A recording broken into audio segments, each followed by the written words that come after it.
Mise à l'eau 14 avril.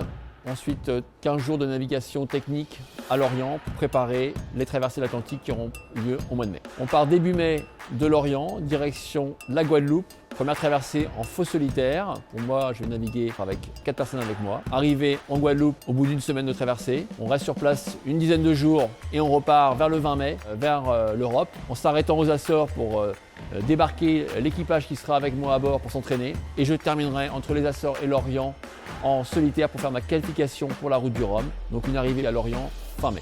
Pour le mois de juin, c'est essentiellement des navigations prévues sur l'Orient avec des navigations techniques et préparer la première course de la saison qui va arriver début juillet. 1er juillet, départ de la Finistère Atlantique en équipage, en ultime, départ de Concarneau pour un grand tour direction Madère, ensuite les Açores, le Fastnet et retour à Concarneau vers le 7 juillet. Course réservée aux ultimes et si tout se passe bien, si on enchaîne l'ensemble de tout ce programme jusqu'au 10 juillet, le bateau sera sorti de l'eau quelques jours après, plus concentré sur une vérification de tous les systèmes avant d'attaquer la deuxième partie de la saison, concentrée sur la route du Rhum.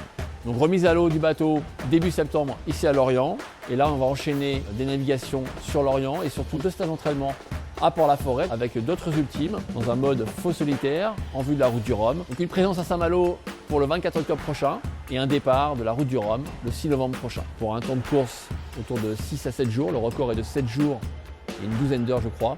Et bien sûr l'objectif c'est d'arriver le premier.